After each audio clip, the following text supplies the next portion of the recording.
নজর দিয়েছি, যারা আহত পঙ্গু হয়েছে, কারণ এদের লাল রক্তের বিনিময়ে আজকে আমি এখানে আসতে পেরেছি। এদের লাল রক্তের স্যাক্রিফাইসের কারণে দেশের মানুষ এখন একটু শ্বাস নিতে পারছে। এদের লাল রক্তের কারণেই জালিমের আয়নাঘর ভেঙে তছনছ হয়ে গেছে।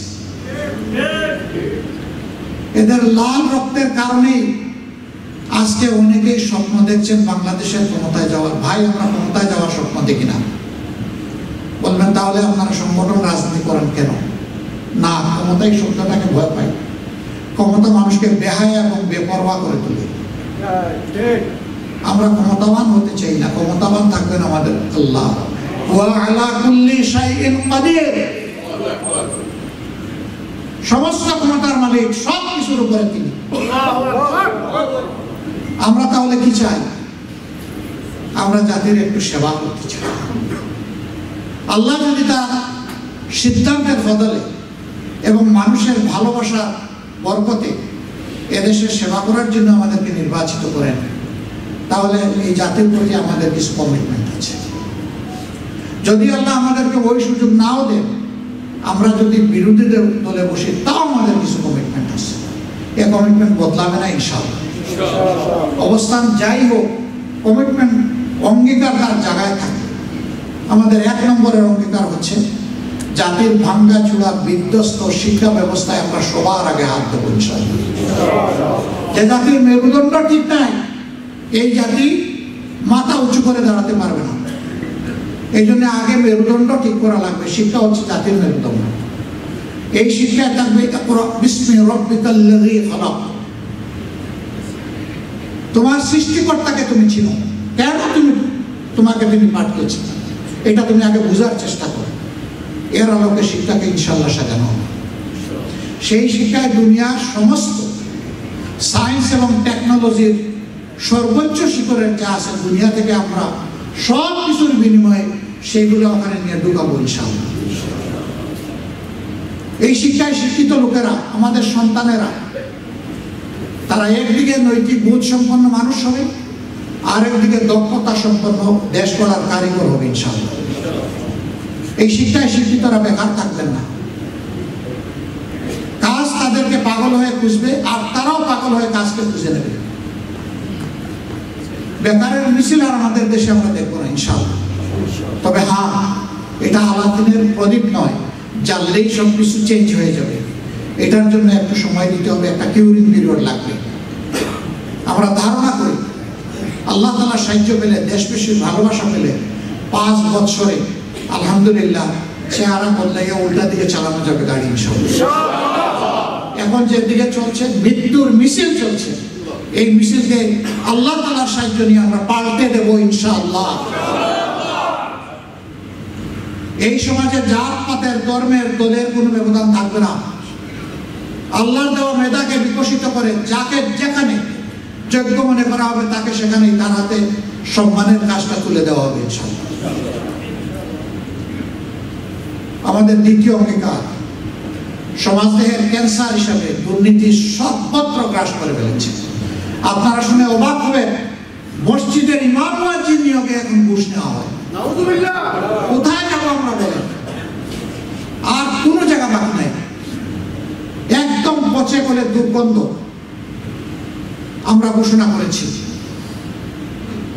এই দুর্নীতির বিরুদ্ধে আমরা লড়াই চালিয়ে যাব ইনশাআল্লাহ, এবং আমরা দুর্নীতির জড় কেটে দেব ইনশাআল্লাহ। এতে আমরা জানি এই কাজ অত সহজ নয়। সমাজের যারা বেস্টেড ইন্টারেস্ট কোয়ার্টার, তারা আমাদের সামনে বাদার হিমালয় পর্বত তুলে দেবে। আমরা আল্লাহ তাআলার কাছে তৌফিক চাই, আমরা যেন 1 হিমালয় নয় 3 হিমালয় এসে যদি দাঁড়ায়, আল্লাহ যেন আমাদেরকে সামর্থ্য এবং শক্তি দান করেন, সেই হিমালয় ভেঙে যেন আমরা চুরমার করি।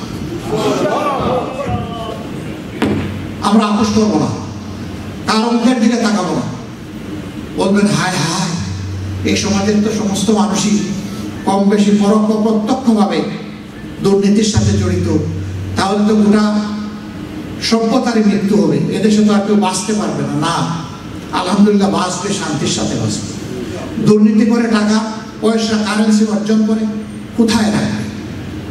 এখন কি কবর করে নিজের ঘরের ভিতরে রাখবে, নাকি সাদা সম্বন্ধীকের নামে অ্যাকাউন্টে রাখবে, নাকি বেগমপাড়ায় ট্রান্সফার করবে? অস্থির, কিন্তু নিজের নামে কোথাও করার সাহস করে না। বিভিন্ন জায়গায় বেনামে রাখে।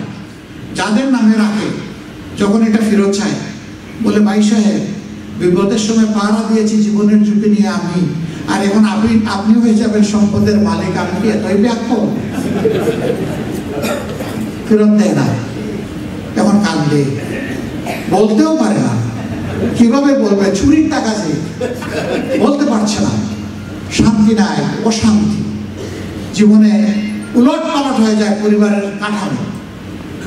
শেষ পর্যন্ত কেউ কেউ বউকে তালাক দেয় ওখান থেকে টাকা না পাওয়ার কারণে, এবং সেটা সর্বোচ্চ ব্যক্তির ক্ষেত্রে ঘটেছে আমাদের দেশে। নিজের মেয়ে তালাক হয়ে গেছে স্বামীর সাথে, কারণ শাশুড়ির অবৈধ টাকা সে এক জায়গায় বলে দিছে এটা আমার নয়, আমার শাশুড়ি।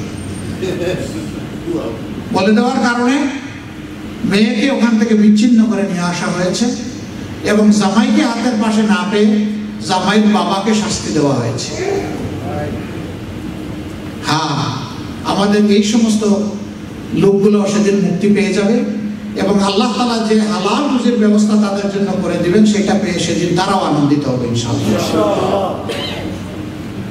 সমাজদেহ থেকে এই ক্যান্সার দূর করতেই হবে। এই যুদ্ধে আল্লাহর সাহায্য এবং মদত চাই, আপনাদেরকে আমরা পাশে চাই।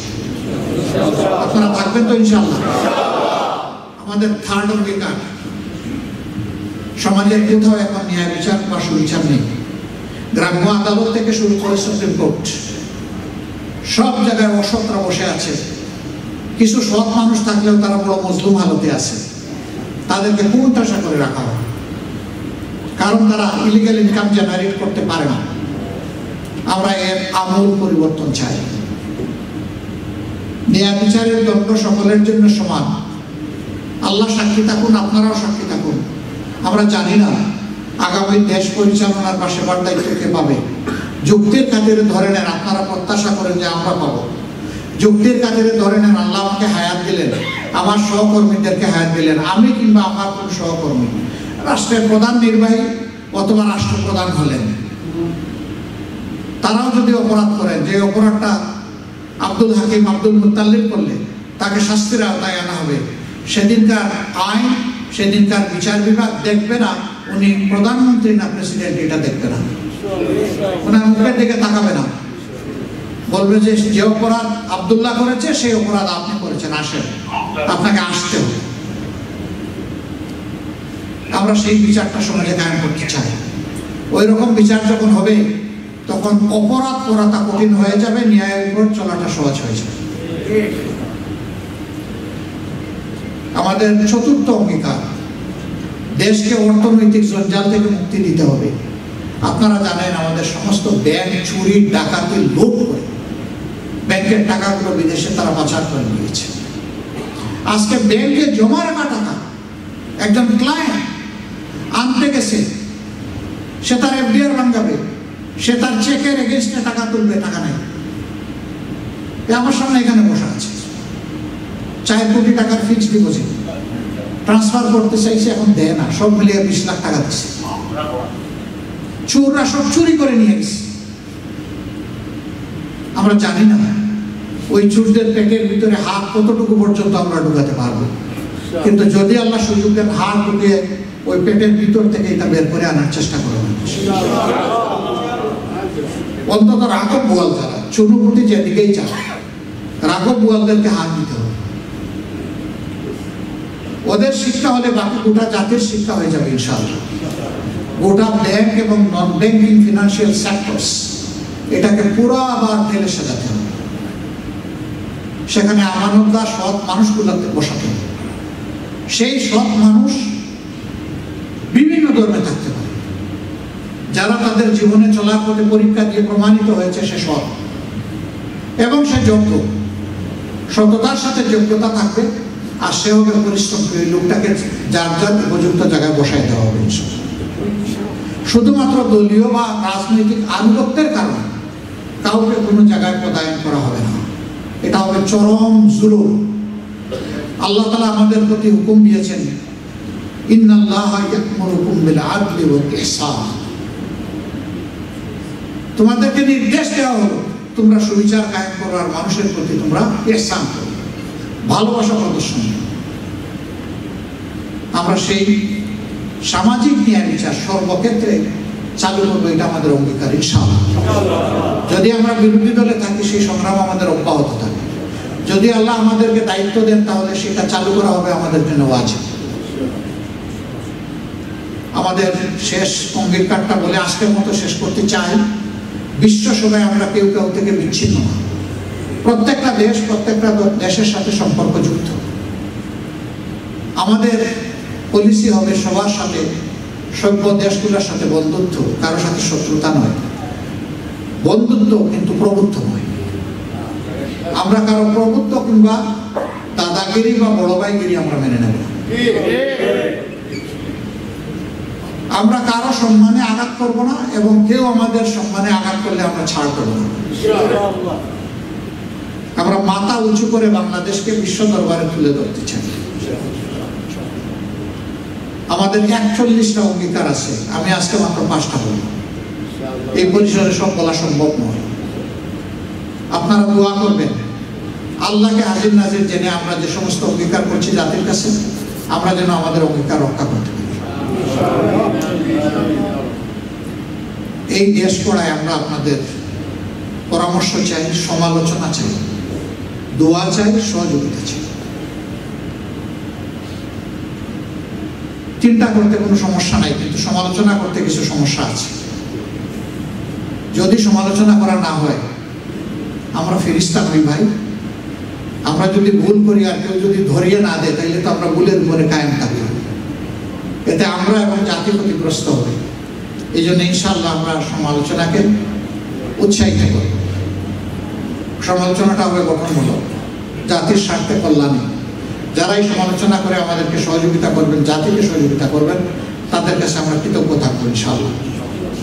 বিশেষ করে আমাদের সাংবাদিক বন্ধুরা যারা আছেন, যাদেরকে বলা হয় জাতির বিবেক, আর মিডিয়াকে বলা হয় জাতির দর্পণ বা আয়না, তাদের কাছে আমাদের দাবিটা বড়। সমাজের দুই শ্রেণীর মানুষকে চতুর্দিক থেকে দেখতে হয় সমাজকে, একটা সাংবাদিক সমাজ আর একটা রাজনৈতিক সমাজ। এই দুই জায়গার কোনো একটা জায়গায় ঘাটতি পড়লেই সমাজ ইমব্যালেন্সড হয়ে যায়, ভারসাম্যহীন হয়ে যায়। আমরা আপনাদের সহযোগিতা চাই। সংবাদ জগতে যারা আছে, সত্য আপনারা তুলে ধরবেন, সাহসিকতার সাথে কালোকে কালো বলবেন, সাদাকে সাদা বলবেন। আমি কালো হলে আমাকেও ছাড় দেবেন, আমাকেও ধরবেন, তাহলে ইনশাআল্লাহ এই সমাজ সোজা হয়ে চলবে। আগামীতে